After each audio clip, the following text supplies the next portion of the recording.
Saiba quais são os principais erros que as pessoas cometem na hora de se aposentar.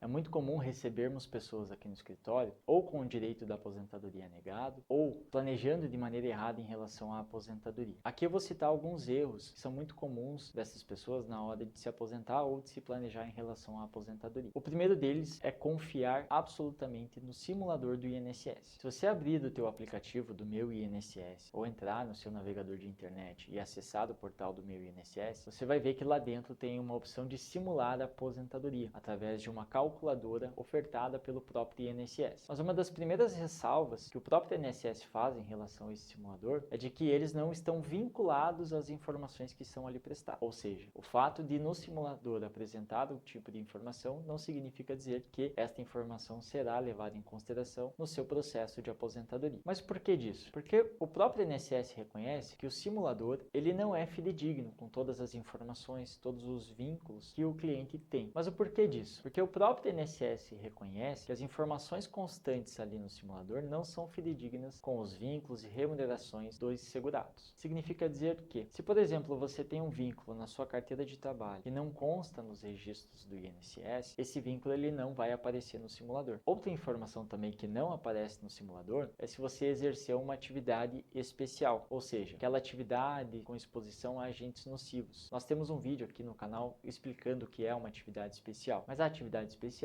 nada mais é do que aquela atividade insalubre, aquela atividade em que a pessoa trabalha com exposição a agentes nocivos, como vírus, bactérias, agentes físicos, como ruído excessivo, por exemplo. Então, esse tipo de atividade também não aparece no simulador. E se for reconhecida essa atividade, ela pode te gerar vantagens no momento da aposentadoria. Outro período que normalmente não aparece no simulador é o período de atividade rural. Então, se você exerceu uma atividade rural no passado ou exerce ainda uma atividade rural, esses registros, esses vínculos não vão aparecer no INSS. E você precisa comprovar essa condição para que daí sim este período seja contabilizado na sua aposentadoria. Outros períodos que também costumam não aparecer são os períodos de atividade militar ou os períodos de aluno-aprendiz. Então eu trouxe aqui alguns motivos pelos quais você não pode confiar 100% no simulador do INSS, seja por um vínculo que precise ser regularizado ou por uma atividade que precisa ser comprovada. Um outro erro muito comum que as pessoas cometem no momento da aposentadoria é não apresentar a documentação necessária para a análise do requerimento. Com a facilidade dos requerimentos eletrônicos,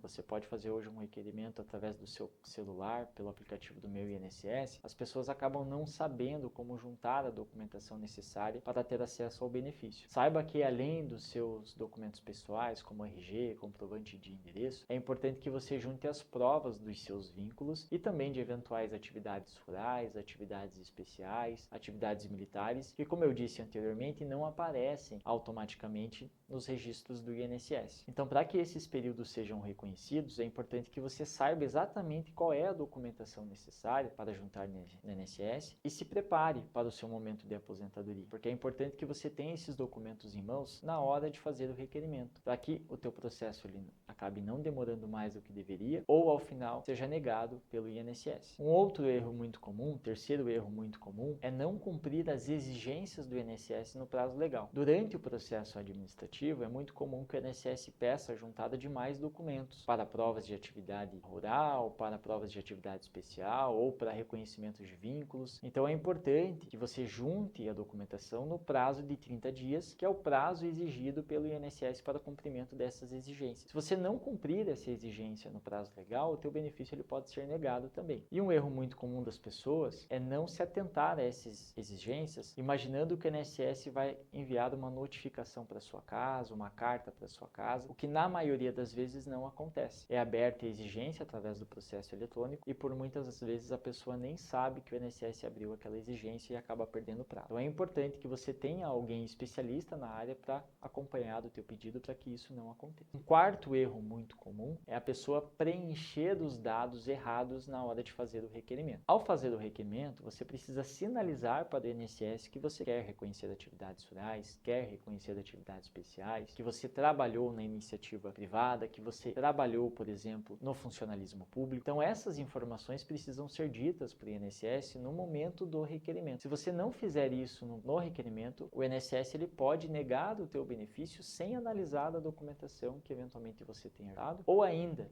não abrir prazo, não abrir exigência para que você junte essa documentação se for o caso. Então é muito importante que já na data do requerimento você explique para o INSS tudo o que você deseja, tudo o que você quer que seja reconhecido e todas as atividades que você precisa que sejam reconhecidas para alcançar o tempo mínimo exigido de tempo de contribuição e carência, para que o teu benefício ao final seja concedido de maneira eficaz e de maneira rápida. Então aqui eu falei de 4 erros muito comuns que as pessoas acabam cometendo na hora de se planejar ou na hora de protocolar o benefício de aposentadoria. Para que você não cometa esses erros, é importante que você se consulte com um advogado, especialista na área do direito previdenciário, para que ele te auxilie na hora de planejar e na hora de protocolar o requerimento. Eu sou Leonardo Cirilo, advogado especialista em direito previdenciário do escritório Cirilo Costa, e neste canal nós trazemos informações sobre direito previdenciário. Então, se faz sentido para você esse tipo de conteúdo, se te agrada esse tipo de conteúdo, curta esse vídeo, comente e compartilhe com quem você acha que possa ter interesse. Muito obrigado pela sua atenção.